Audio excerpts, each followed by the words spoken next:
Yes, everybody. How are you doing? It's Connor. We're back here with the Rumour Bill. We're back here with Leeds United previews. Listen, what's this? It's a microphone, correct?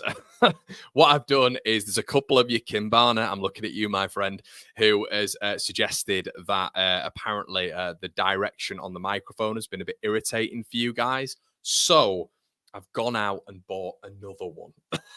We have two now. So, yeah, the other one's a little bit flimsy, but I've gone out and bought another one. This is what I'm talking about, guys. If genuinely you guys are contributing like you are doing to the channel, to the Patreon, to Super Chats, all this fantastic stuff, the thanks that you're putting in after the video, I want to shout out to Stevie, and I want to shout out to Alan as well, who sent the super thanks out. I will invest in the channel. It all goes back into the running of the channel. So here we are, a brand new microphone. So yeah, how are we all doing? Anyway, we all doing okay. We've got rumours to discuss. We've got people in the chat. How are we all doing? Yellow Kit tonight, 100%, mate. Ryan's in the building. How you, mate? Clark's Ipswich for 15 million, I can see. Got to show the love. Connor's right. Leeds fans are too sentimental. Why on earth? Oh, Alioski. I think I saw this on the chat when we were doing the countdown. Goodness me. Hi, Connor. Need a good performance tonight. Get the fans back on side 100%, mate. Afternoon, lad says. Herbinder. Farker trying to get remnants of the band back together. Can we do better than Aaron's? Come on, lad. And yeah, this is so interesting how things change. And we'll get on to Max Aaron's in a little bit. There's been a bit of discourse around that. And to be honest, it might make a little bit of sense. So let's get into Leeds United officially and interest. Dejan Ljubicic. Interestingly enough, this was one that I genuinely thought would get done. I thought he's changed agencies this morning to try and push a move through to Leeds. Does that mean that we sort of officially have ended our interest in him and nothing else will get done? No, it doesn't. Bild, which are probably the best German publication and alongside Kicker, are reporting this morning that Leeds have officially ended their interest and they will move on to other targets. Now, how do I feel about this? I'm kind of happy about it, I have to say. Dejan Ljubicic is someone who I'm looking at and thinking that's pretty cool. You know, that's really good. I don't mind that whatsoever.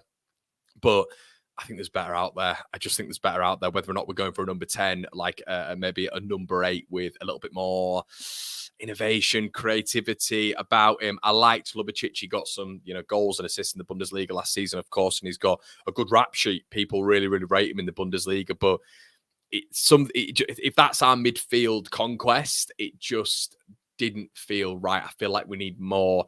When we're looking at the Ramazani level of transfer, the caliber of that signature, of which I've mentioned previously on here, is probably as close to Somerville as you'll get. That is the level I'm talking about. We cannot lower our standards right now. We cannot talk about these eventualities, which shouldn't be eventualities right now. And what I mean by that is the outcomes of which Leeds United should be looking for higher, in my opinion. And Dejan Ljubicic, as good as he is, and we might still get him, I think we can do better. I think the profile of him is very similar to what we have. Someone let me know what's different about Rothwell and Dejan Ljubicic. There's not that much. Rothwell is a direct player. He can play central, but he can play a little bit further up. He can also play a little bit defensively in a double pivot. That's exactly what Dejan Ljubicic does, and I just feel, people would say, yeah, but Connor, Rothwell's not played frequently in the Premier League. Well, Ljubicic has played in a Cologne side who were relegated in the Bundesliga, of course, but would he be able to transfer that over to the top league in the world, in the Premier League, if Leeds were promoted? That's a different question because the standard is so much higher over here than what it is at the Bundesliga. So, yeah, you can't really compare him and Rothwell in terms of the projection of the career, but you can compare them in terms of midfield attributes. And I just don't think he's anything different. And I think it's a signing of which it's like, all right, cool. Fine. So, yeah, I'm not a massive fan. Not a massive fan of that. So, yeah, listen, the fact that we've moved on, all good news. Guys, before I start as well, please make sure you're liking the video. Let me know what you think of the Ljubicic thing. Would you prefer us to move on? Do you think that's a bit of a better sort of move for Leeds United? It's better out there. We were speaking about left-wing targets, and Ramazani has kind of blown me out the park.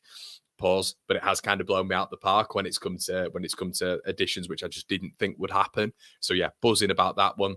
Ljubicic, I felt, was a little bit of a step down, so I'm kind of happy that we've moved on according to Bild to other targets, and I'm sure Ljubicic will be a little bit annoyed about that, but yeah, it's football, isn't it? What is everybody else saying? Super Joe said Rothwell is on loan. He is indeed. Good afternoon, Connor. Looking forward to another good video. Shout out to you, Steve. Afternoon, Connor, pal. Hope you're well. I'm all good, my friend. All good. Looking forward to tonight. Sallai, yeah, we'll get onto him in a bit. King Cobra's in the building. Another member. Shout out to you, my friend. Hey, Connor, we need a win tonight. We do indeed, mate. We do indeed. See Mark Bradley in the building. Noel's in the building. Hello from Dublin. So, yeah, listen, all good news when it comes to that. I think I'm kind of happy with Leeds moving on from Dejan Ljubicic, and I think there's been a reason we've stuttered. But yeah, I wanted to just let you know that, guys, if you like the video, this massively helps me when it comes to the algorithm. What I will say as well, a little bit of advertising, we will be doing a watch long tonight. We're going to be doing the instant match reaction. We've got the 3 things we learned. We've got articles going up on the Patreon as well if you guys want to go over there. Shout out to Tim who joined yesterday and Noel. But articles will be going on there all in and around the game, which I'm sure you guys will enjoy as well if you want a bit of bonus content. Alongside that, guys, you know we've partnered with Football Prizes. If you go in the link in the description below, there's 300 tickets left. I think it's £3.95. You can get involved in such an amazing competition, which is like you get 2 signed shirts, 16 prizes alongside it. It is well worth it, honestly. Get involved in that. Anyway, let's get on to the next bit of news anyway regarding Leeds United. So I wanted to speak about Roland Sallai. Now, Roland Sallai, we mentioned yesterday. If you guys haven't watched my stream yesterday, I'd go on there and just maybe have a look at the detail of which we were speaking on when it came to Roland Sallai. A really exciting player. I mentioned Fede Valverde in terms of a bit of a comparison and the explosiveness and the athleticism that he has. 27 years of age. He's currently playing for Freiburg, 6 foot tall. Can play attacking midfield, can play left, can play right, but primarily Leeds would probably be signing him, in my opinion, for an attacking midfielder / right wing position. Very, very exciting. Now, I think the problem with someone like Roland Sallai is, and if you guys haven't heard of him, he's a Hungarian international, very, very, very highly rated. I think there's going to be other interest in him. Now, he's got 12 months left on his deal. Freiburg are looking to sell and they're looking to bring in a player called Reese, I believe. And yeah, he's one of the ones who is probably going to be sold this summer. Now, is he going to be to Leeds United? The problem Leeds are going to have here, probably similar to Ramazani from Almeria, is it's convincing him to come to this level. I think Ramazani should be playing in the Premier League. I think Ethan Ampadu should be playing in the Premier League. You know, Leeds have got 2 diamonds there. Gnonto should be playing in the Premier League. Strauch should be playing in the Premier League. We've got a lot of players within this team, and that's maybe a little bit of a tangent for you guys. If some of you maybe think that, you know, Sheffield Wednesday is an example of a better team than ours. We've got multiple players, in my opinion, still in that team who should be playing in the Premier League. Ramazani is a new addition, is one of those. Very, very exciting player. The reason I mentioned that is because I think there are going to be Premier League clubs interested in Sallai as they were Ramazani. When we look at Everton, when we even look at Atalanta from the continent, we even look at Brighton and Brentford who had made their interest clear in previous months. The beautiful thing about Ramazani is it's a data spreadsheet signing. A lot of his data is just fantastic, and he scored a set amount of goals, but the projection is so much higher, as it was when we brought Rutter in. Hadn't scored a lot of goals at Hoffenheim. Still figuring out where he was, what his position was, where he was most happy. And then he came to Leeds United and has done what he'd done in the Championship. So Roland Sallai is very much of that quality level. So how do Leeds convince him to come to the Championship? Well, as I said, they've done it with Ramazani. Can they do it with him? That is the question. I would suggest that this one is something that Leeds are going to get done. I'm confident. I'm really confident. I think a lot of the good signs are there when it comes to Sallai. He wants to leave. Freiburg need to sell. 12 months left on the deal. And I think genuinely just showing Sallai the project and showing Sallai, obviously Red Bull has infiltrated Germany, as we know. He'll know the impact over there, and he'll know the impact sort of over there, and obviously in Austria, and what the difference they can make. I genuinely think there'll be a market employ as well, bringing them in. Obviously the 49ers. I just genuinely believe that is a sign-in. No smoke without fire. And the Hungarian press, as we know with Leeds United, nothing leaks from over here. But from what we know from the Hungarian press, Leeds United are pretty much front runners for him at this moment in time. That's what we know. So the YEP have reported as well that on a secondary source, the Hungarian Post are reporting it's serious. So of maybe getting to the serious mark. And that is a signing of which you go, boom, one of them. And I think there's been maybe a little bit of a fall short with some of the fans when it comes to Ramazani, and we've seen he's not scored a lot of goals. And I mentioned the Rutter comparison and this, that, and the other. what I would say is don't just base everything on goals and assists right now. I think the players' attributes and how they would transition into championship football is something that you should be looking at, because they're making a step down. When you've been playing at La Liga level, you come to championship, you're making a step down. When you come from Bundesliga level to the championship, you're going to be making a step down. And that's why it should really be advantageous for players like Brendan Aronson. It should be, but obviously Roland Sallai is of a different level there. So yeah, really excited to see how that one develops, and let me know what you think in the comment section below. Are people seriously moaning about the placement of a microphone? Simon, you'd be surprised, mate. I got someone saying to me the other day, the microphone is annoying them that much, they're going to unsubscribe. So I thought, okay, well, if this is a problem, I'll go out and rectify it. You know, content creators ignore that stuff, and I will not ignore that. You know, if there's a few of you saying it, then I will act on it, and I actually think it's serious. Afternoon, Connor. Hey, Tony. Sallai would be a great addition at this level. I agree. Guys, as well, I'm seeing a lot of this recently. 90 likes and 100 likes when there is 1,700 of you in the building. Please make sure you go and slap a like on the video. Let's rack them up to at least 1,000. It's free to do so. Happy to move on from Ljubicic, as JC long-term member suggests, as long as we have the Tigers to jump in straight away. 7 days, at least 3 more to come in. Brad Little's mentioned Cabal as well. We know about Cabal, obviously playing in League League 2. Is that how you'd say it? And League 2. Good one, Connor. Always my strong point, French. So yeah, playing at Paris FC. Cabal is interest from Leeds and Burnley. That doesn't seem to have materialised, which is good news, bad news. I don't know. That doesn't seem to have materialised, but another player who can play alongside sort of that attacking trio in and behind the striker. So one to keep an eye on with him as well. But that's gone a little bit more quiet. Maybe one of the Leeds reserves is potentially Dejan Ljubicic was as well. Okay. So who do we want to talk about next? And we should speak about Ramazani as well, just following on from, you know, is he going to start tonight? Was he registered before 12? I don't think we've seen anything so far from what I've scoured the net and had a little broadsheet of. There doesn't seem to be anything suggesting that he can or can't start tonight. Obviously, the news was yesterday. If he was signed before a certain time and he was registered before midday, he would be able to play against Sheffield Wednesday tonight. Now, would he start? Obviously, as many of you have said, including Mark, I can see he's obviously not going to start tonight because it's Sheffield Wednesday, because he's just come into the country. He'll be bedding himself in, of course, but will he be there tonight? As we saw when Sheffield United signed Jesserin Raksaki and they signed Harrison Burrows, I believe it was. They were both sat in the crowd and they'd only signed, I think it was like sort of 20 hours beforehand. So yeah, they weren't registered to play at that point, but have Leeds done the deal with Almeria and they've done all the sort of, you know, crossing the T's and dotting the I's and all that sort of stuff? Have they done that previously? And have they done that before 12 o'clock is probably the question. So yeah, I don't know if any of you guys have heard anything on that. Work permit, interesting. Yeah. Let's have a look. Morning, Connor. How you, Dave? How you? But yeah, I've not seen anything on that. Said the statement when we signed him, he will make his debut versus Hull. Okay, interesting. Can't see him being part of the squad tonight. Yeah, so there you go. It probably looks. I mean, it's likely, isn't it? It's likely that he's probably going to be in the stands tonight. It's a bit of a quick turnaround with it being yesterday, but there you go. So I guess a little bit of an update there with the help from you guys. A shout out to all you lot. But yeah, he'll be in the crowd tonight. I'd be really, really surprised if he wasn't there. But it's going to be a lift, obviously, for Leeds United tonight, I think. Max Aarons.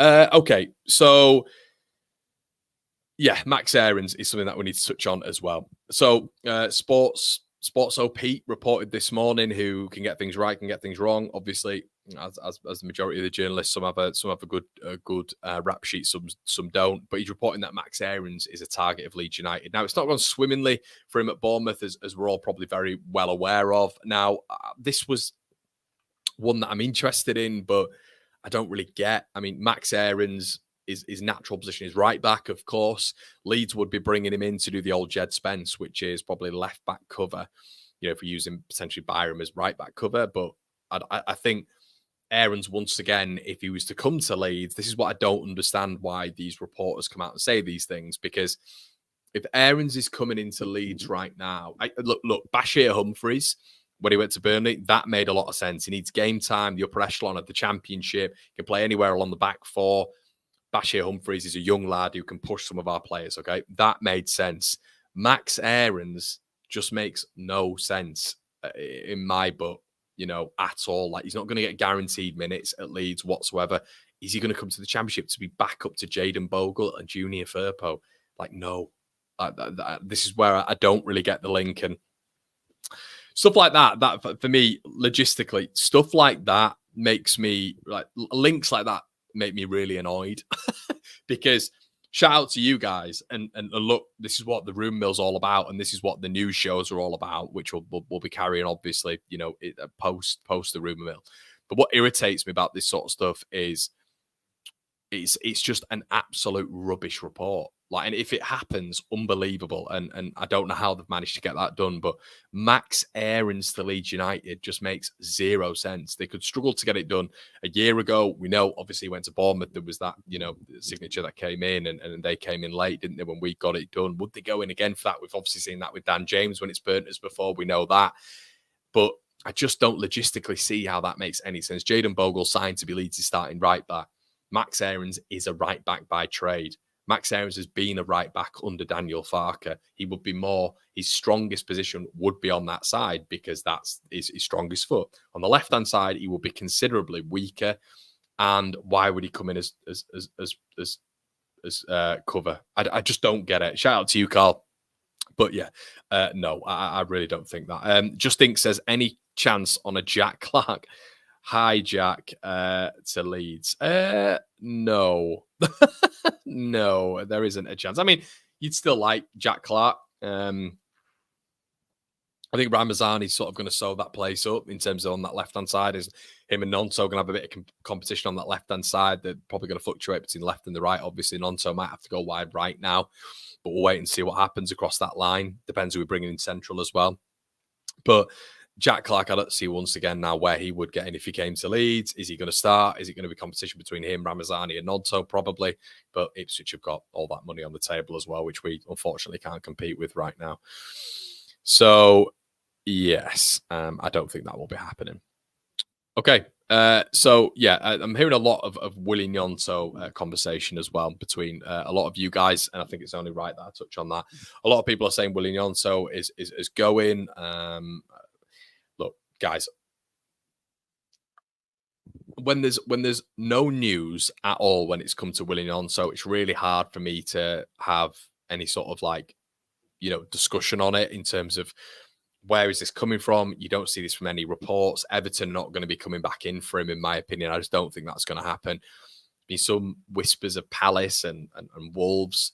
Okay, but we need to see something stronger. We need to see more reputable sources putting something out there. And Leeds, without these exit clauses right now, have all of the power. We have all of the power right now. And I just don't think... I think if they let Willie Gnonto go right now, that would be chaos. It would be chaos because they already need four bodies in my opinion. But they're probably going to be looking for 3 now. But we don't know. But if they are looking for 4, excellent. But I just think Willie Gnonto makes no sense. You've then got rid of Gnonto, Rutter, and Somerville. The entire, really from last season, the entire attacking strategy, because Perot was in and out. Bamford is Bamford, and I think it was all just those 3 and Dan James, really, wasn't it? So, yeah, that'd just be chaotic for me and would make no sense at this stage of the window. Now, if a ridiculous bid comes in, of which you can't reject, fair enough, but I'm at a point now where they've let, obviously, Somerville go. They've let Rutter go. We know Kamara could be part of an attacking branch as well. He's gone.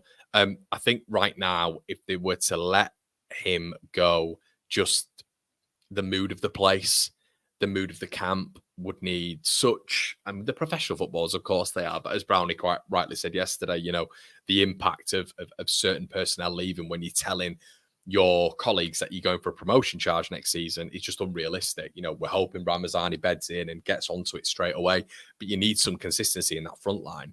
The only consistency right now is Gnonto and Dan James, and obviously Gnonto is a much better player than Dan James and probably will be starting, and Dan James will be on the bench when we get all these players in.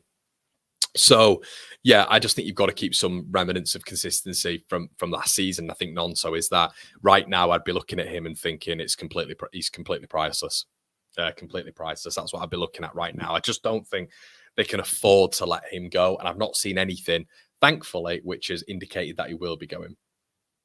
So, yeah. That's my thoughts on it. Willie would be good in the number 10. Yeah, and that's sort of what I'm thinking as well, mate. Even this evening, I think what I would be looking at when it comes to the starting lineup in Sheffield Wednesday is Rothwell deep. Leeds going for it. If I see Gruev and Ampadu, I'm gonna be a bit vexed. I'll be honest. I'll be if I see Willie Gnonto out wide, I see Perot in the 10, and I see the exact same. This is where you start to criticize Daniel Farke. It might work, but hold on a second, guys.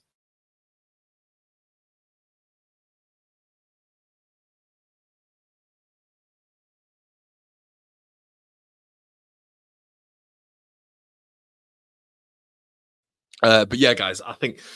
Sorry about that. But yeah, I think with regards to Farke, you obviously can criticize his team selection. I just think it's going to be a little bit defensive going Gruev and Ampadu, who are really similar profiles. Putting Rothwell on the bench again. You look, the attacking side of Peru is obviously something that we want to see. You know, this is a number 10, like 9.5, number 10, whatever you want to call him. It's 100% someone who we want in to be part of these games, because we know he's a sharpshooter, a marksman at a previous club. Hasn't been as much at Leeds United, but he can change a game. We all know this. We've got to see more of it from him, from a personal standpoint and from a coaching standpoint, in terms of developing his all-round game. But I would probably be looking at putting Willie Gnonto in that number 10 this evening. I thought when he came into that central position against West Bromwich Albion, I thought that's when Leeds had the most joy, from about the 30th minute to the 45th, and he did that off his own back. You're probably then going to have to see Brendan Aronson come in off the left, and then Firpo and him are going to have to be a bit of a combination. I would take that risk tonight, and the reason I will put Brendan Aronson on the left, and I will put Gnonto in centrally, and I'll put Dan James wide right with Joseph up top, is I think, and Rothwell just at that pivot with Ampadu, is I think that we can really press this side. And I think you need Rothwell in there as well, because he's press resistant. Gruev's not press resistant. When he gets pressed, he passes backwards. Rothwell can come beyond a press. He's got that ball carrying capability and that technical ability. Rothwell is press resistant. Gruev isn't. So if their pressing is in midfield, which a Danny Roll system will, we need to bypass that. We have to bypass that. So when we get into their attacking third as well, let's say when we're out of possession, when you've got Dominic Iorfa and you've maybe got Palmer at the back on the ball, we need to press them. We need to press them, but we need to be also understanding that they might go long and they might try to turn Leeds around like West Bromwich Albion did, because in phases of play when West Brom went long against Leeds, because Leeds had their back line 5 yards higher up than what West Brom did, we can be turned around, especially if you've got players who can play on that line really well. So yeah, that's something I'm really interested to see tonight tactically. Hello, Connor. Late to the show. Worth rewatching. Of course, Paul. Of course, mate. What a ridiculous question. My issue, says Dan, is that Aronson cannot help Firpo track back, and he needs that. Firpo look good as Somerville scared the life out of them, so they commit bodies going forward. Yeah, afternoon, Connor. Hiya, boss. So yeah, I agree with you, man. I agree with you. I think it's something that is going to have to be really considered tonight. I think it's going to have to be something that's really, really considered tonight when it comes to Daniel Farke, Joel Peru, and Brendan Aronson is going to be really interesting. But if we can press their back line, guys, what is Daniel Farke being consistently known for in his career? I said this yesterday. I've said this for weeks on end. You read every single article about Daniel Farke when Leeds signed him on, but you know, when he was at Norwich anyway, when we were coming up against him. High press. Where has it gone? Where's the high press gone? West Bromwich Albion had Shemi Ajayi, Kyle Bartley, Darnell Furlong, all post 30. And we pressed them, and Palmer, the goalkeeper, we pressed them and we got success. That's when the crowd got up and then we stopped. That's a managerial instruction, because he was more worried about West Brom turning us around and us conceding. So he was more worried about that. That's a managerial instruction. If you want your team to high press, that is an instruction. If you want your defensive line to press up alongside your midfield 2 to 5 yards, managerial instruction, systematic instruction, framework, structure, whatever. Tonight against Sheffield Wednesday, they're going to press us high. They're going to risk They're at home, but Danny Roll will tell his side to press. Leeds United, in my opinion, because we're better ball carriers, we have better footballers, technical players, we should be pressing Sheffield Wednesday high, because I am not sure that their backline will be able to handle it as much as West Bromwich Albion, when we did press, were not able to handle it. So you need the players at your disposal to do that. Will Joel Peru do that? No, he will not. Will Joseph give you that? Yes. Will James give you that? Yes. Will Aronson give you that? Yes. Okay. And then Willie Gnonto is that creativity, that vertical build-up that Daniel Farker likes. You've got Strauch at the back, vertical build-up Rothwell, vertical build-up Willie Gnonto in the centre. That's a good spine for me. And look, a lot of you'll say, well, we don't want the deficiency of Aronson on the left. Aronson does give you a lot out of possession. He does give you a lot out of possession. Joel Peru, at this moment in time, is a passenger for Leeds United, and we all know it. And you cannot be a passenger in a game like tonight, okay? In possession, we all know that look, you'd probably rather... Who would you rather have on the ball? Outside of the box, Joel Peru or Brendan Aronson? It's probably Joel Peru, okay? And that's because he's an attacking player. He's proven it in this division before. But I think Leeds can get so much from recovering the ball high. I think what Aronson is good at, to give credit to him, is winning the ball high and then giving it to someone who's a little bit better than him in that technical aspect. If we can do that, feed the ball to Gnonto, get some strikes on goal, get Joseph picking up the scraps, that's how Leeds win tonight. I think if you deploy Peru in tonight and Gruev and Ampadu, we're going to get pressed into oblivion. And I think Peru is going to struggle with initiating said press. But that comes from the manager. We need to see a little bit more from the manager when it comes to that, in my opinion.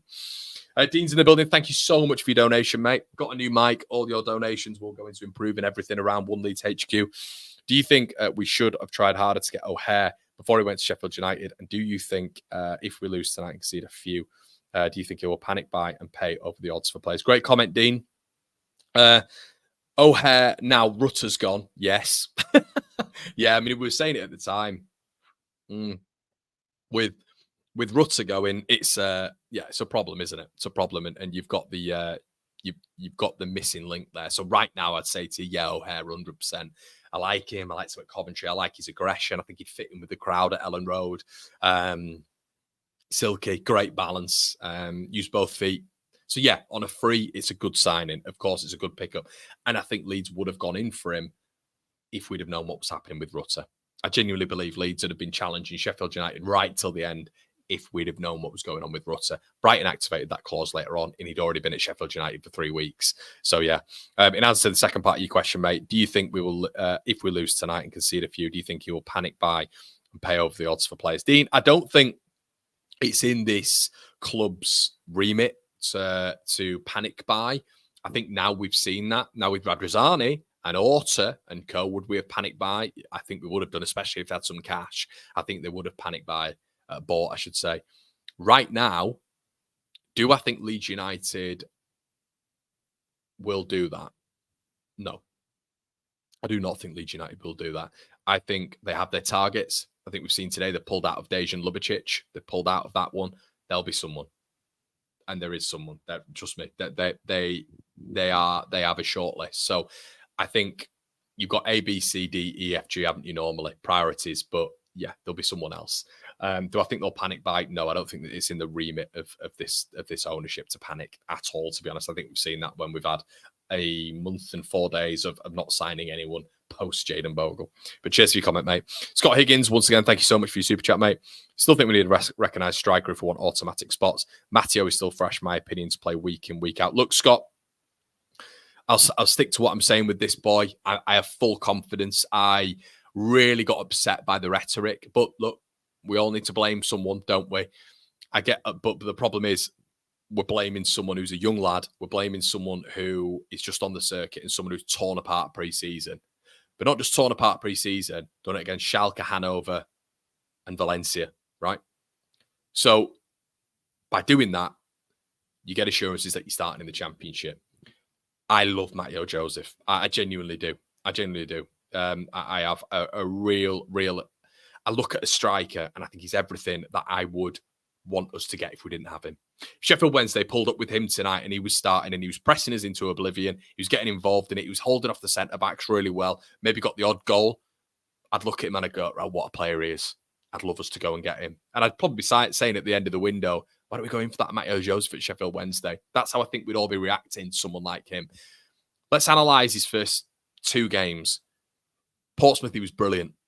He was absolutely brilliant. The one mark on his entire sheet against Portsmouth, bearing in mind it was his full debut, the black mark was that finish that he missed, that he blazed over, which he's been putting in pre-season. I don't mind it, to be honest with you. I don't mind it. It's his first opportunity. He snatched at it. Great first touch.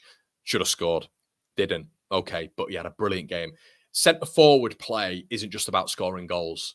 Okay, that's your primary objective and why they're worth the big bucks, but it's not just about that, and we know that because everyone was telling me last year when it comes to Bamford in January, it's not about the goals, it's about his hold-up play and how he runs in the channels and all that sort of stuff. So Joseph's got that and goals. So in answer to your question, pal, yeah, I do think we should have someone else in. Daniel Jefferson going to Watford's annoyed me a bit, I'll be honest with you, because I think he would be okay with rotation, Jefferson, and I think it'd push Joseph a little bit. But the problem right now, what you have is someone like Bamford as the number 2. That's a huge problem. The beauty, though, is Ramazani, who can play in a front 2, okay, and he can play up top. That's the versatility that we need. That's what we need. So, yeah, I would be going for a forward. However, you do look at who they're going to bring in. If they're going to bring in players who can work across that front line, i.e. Roland Sallai, or other individuals, then you're confident in the fact that Leeds are going to be able to make this work. All Things Coffee says, been watching you for years. Keep up the amazing content. Oh, thank you. Thank you. What a lovely comment. Thank you so much, Coffee. Really, really appreciate that. Thank you so much. And Andrew, once again, Andrew, get your comment in. What do you think, mate? What do you think? £10 donation. Thank you so much, mate. Fantastic stuff. Jack says, I disagree, Connor. I'd start Bamford and bring Joseph off the bench for a few games and then start Joseph. He's been way too quiet for comfort recently. Jack, I couldn't disagree with you more. And too quiet for comfort. I think in pre-season, Joseph's tally is probably more than what Bamford's got in about 15 months when he's been playing. Pat Bamford has, and this is with the greatest of respect, we're talking football attributes, not the person here. As you guys all know, it's not Sentiment FC on this channel for me. It's just not. I have no attachment to these players whatsoever. I rate them. But my club is Leeds United. They play for my club, fantastic, but I don't have the attached sentiment that I know some other fans do. I really don't. Pat Bamford, as a footballer, right now has a extremely poor touch. I think can be physically pocketed, which I think people ignore. I think his athleticism is not there whatsoever. I think anytime he's in a physical battle, there is a film across fans where they think, oh, he's doing this, he's hustling and bustling. He's completely unarmed constantly by more physical defenders, and invariably he's on the floor. You know, Aronson gets a lot of flack by being on the floor quite a bit. Anytime I've seen Bamford this season, or anytime toward the back end of last season, you saw Bamford, he's on the floor. He's on the floor constantly because he cannot handle the physicality with centre-backs. There's no pace there. This running in the channel stuff, okay, great, fantastic. The bare minimum for a striker. What you've seen with Matteo Joseph is a 19-year-old who's filled out. Pre-season, he was excellent. He's constantly running between the centre-back and the full-backs, trying to make that little agile bit of movement. Now, the problem is with Joseph is he's had no supply against West Bromwich Albion. No supply, completely isolated. And he held off Shemi Ajayi and Kyle Bartley, both nearly double his height, or 5, 6, 7 inches on him. He held them off excellently well and was still getting involved with linking the forward play in the midfield. Pat Bamford should not be spoken about anymore. He should not be spoken about and move on. Shout out KG, who's actually banned Bamford being named on his channel. Look, I'm not saying we do that. Of course, I'm not. But what I am saying is the conversation of this guy getting in. Like, why does Bamford get in? Based on what? Jack, I'm talking to you, mate. Based on what does this guy get in? He's done nothing. Absolutely nothing. So, yeah, mate, if Joseph isn't scoring, we persist with him. And this was a call that I had at the start of pre-season, and I knew this would happen. You persist with a young lad like you do, who's had multiple offers to leave the club, wanted to stay at the club, had a fantastic impact last season when we put the bare minimum trust in him. Once again, I had offers in 2 consecutive windows, which we've rejected, which I know for a fact. We pursue with him, we keep going with him, and the 2 performances against Portsmouth and West Bromwich Albion, when it comes to centre forward play, he's been very, very, very good. He's been very, very, very good. So yeah, mate. Look, I understand. I understand that he's not scored, but we persist with him. He's a young lad. Okay, Archie had bad games, and I understand the focus is way more on Matteo Joseph because he's a striker. Archie had bad games. People seem to ignore that. There was a spell where Archie was really poor last season. You know, in a matter of weeks, he was getting torched by Miller and Jack Clark. Okay. He did. Mavididi at Ellen Road literally blitzed him. I know Archie got a goal, but Mavididi took him apart for large portions of that game. He had bad spells. He's a young lad. We've got to put the same faith in Joseph. We have to do, because he's doing everything right. His nutrition is clearly right, where he's bulked up and looks fantastic. He's physically competing with the centre-backs. He looks athletic. He's playing with a smile on his face. And he just needs that one chance, like he did last season against Chelsea. He just needs that one chance. And I think he gives you so much more as an all-round striker than him. Look, I understand. I completely understand that we should be getting a new forward in, but let's not be talking about Bamford. I think you need to be getting competition with Matteo Joseph. I want us to support this guy if we can, everyone. Let's have a look.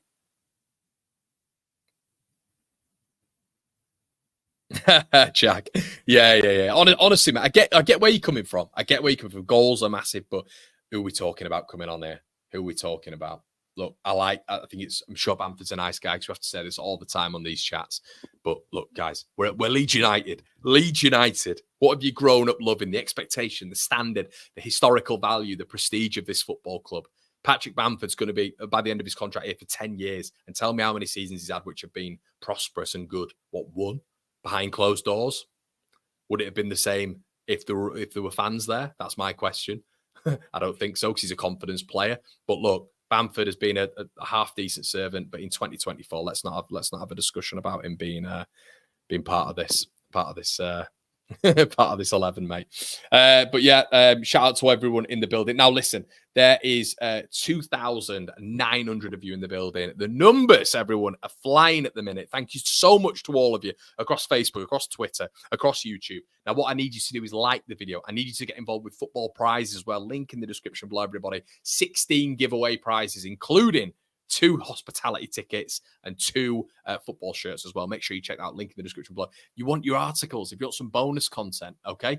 Not only your videos, but you want some articles, you like your written journalistic stuff, that's on the Patreon now. Link in the description below. All the proceeds go towards the funding of the channel and the working of the channel. Guys, join me this evening for the watch along. Make sure you do so. We're going to be here watching Leeds vs Sheffield Wednesday, one of my favourite games in the football calendar. Don't go anywhere. See you soon. See you this evening. Nearly 3,000 of you in the building, and I will see you in a bit. I hope you're all fantastically well. Thank you so much, everybody. Bosh.